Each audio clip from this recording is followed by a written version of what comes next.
drawing a circle for the third time. But hey, we have the Inklings from Splatoon. They fit in pretty well and round out the non-Mario characters. But if you get through all the 200cc cups, you get Gold Mario as an alternate costume for Metal Mario. The roster is saved. Gold Mario and no stamps? This is gonna be the best Mario Kart of all time!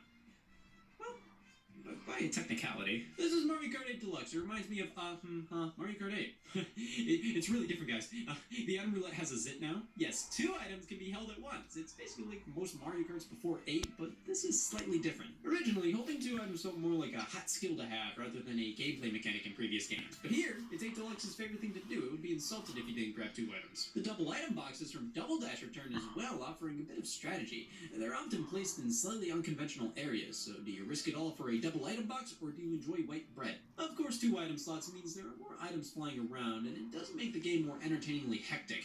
However, I will always appreciate what the original 8 did by having only 1 item slot. An added strategy alongside giving purpose to the coin item. Every item you grabbed came alongside the risk of getting a coin. Now, the coin item here barely matters anymore, considering if you grab a double item box, you will most definitely get at least 1 defensive item. The coin has lost all meaning. It was supposed to piss you off, now it's even more worthless. I'm cool with the change to the dual item slots, but I do kind of miss the original style just a bit. Well, at least they included the boo item. It steals an item from another player and makes you invisible. I knew Mario Kart 8 was missing something. It was missing bullshit. Drifting has been slightly altered, as in if you can hold the drift for slightly longer, you'll get an even bigger boost once you leave it. Finally, this game is good. There's also smart steering and auto acceleration, where if you don't know what this, or even this is, why did you even want to play Mario Kart? But these are options where the kart will accelerate automatically or will avoid going off the road to the best of its abilities. You can still control the game with these options on. It will just nudge you out of harm's way a lot of the time. If anything, turning smart steering on makes a new game of try to go off-road, I dare you. This little antenna appears on your card if smart steering is enabled, which for everybody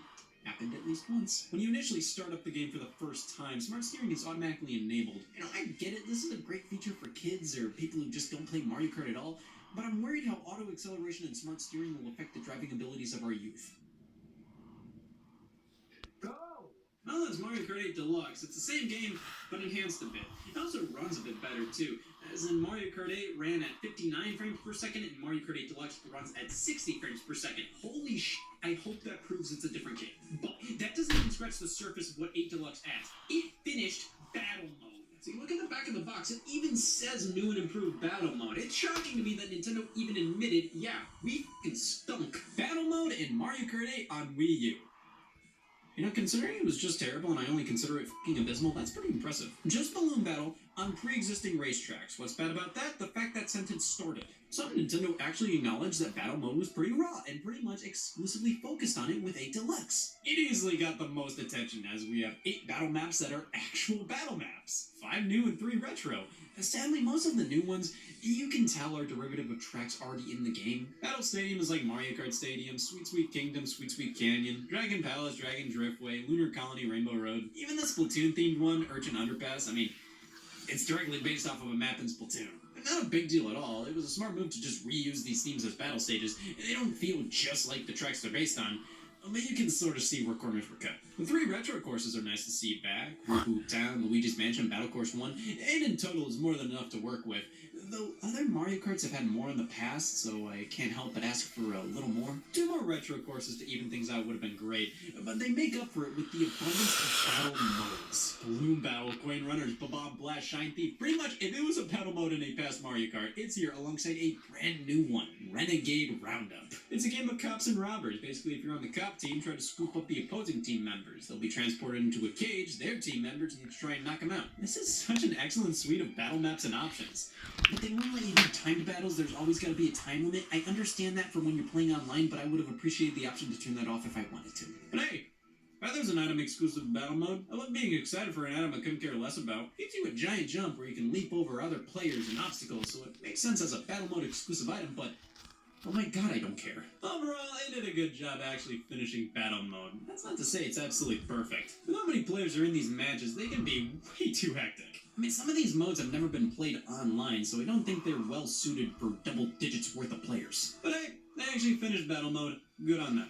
Everything else, I mean, it's still Mario Kart 8. The online is roughly the same, though actively worse. At least when I first started playing this game back in 2017, I got constant error messages and still get them more often than I ever did with the Wii U game. But when it works, and they even give you more options, like being able to swap out your character and cart between races. All the DLC from the Wii U version is included on the cart, which is great. That means these cart parts and new characters and tracks are officially preserved forever. All the Mii costumes you can unlock via Amiibo can still be unlocked if you have the Amiibo, you cheap bitch. 200cc is available from the start here, and it actually felt way better than it did in the Wii U version. I don't know what they did here, but in Mario Kart 8, 200cc felt completely too fast and not well tested enough. In 8 Deluxe, it's way more manageable, and it's actually a ton of fun. You can play with tilt controls, the Pro Controller Joy-Con on its side, with 2 Joy-Con, and handheld mode, which is just crazy to be able to play Mario Kart 8 on the go, and to also just compare 8 Deluxe to the previous handheld Mario Karts. But here are 2 major complaints. They never gave the DLC cups proper trophy designs. They were always generic-looking trophies in comparison to the original cups.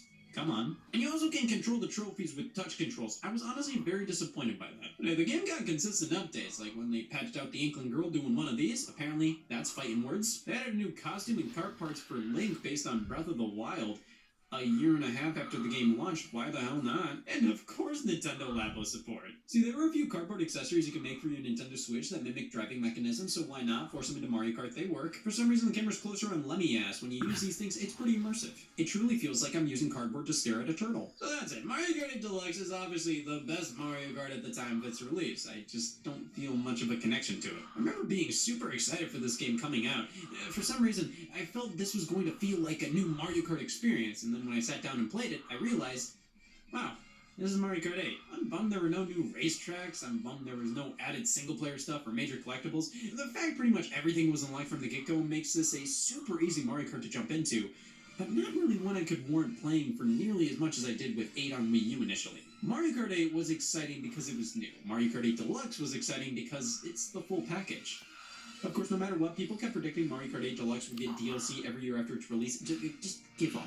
Alright, so did I do it? Did I prove that Mario Kart 8 Deluxe is different enough to warrant a discussion on its own and it's just not Mario Kart 8 again? I'll take that as a no. Okay, so this is what it looks like when I don't get new shoes and the universe collapses on itself. I guess I'll know this for next time.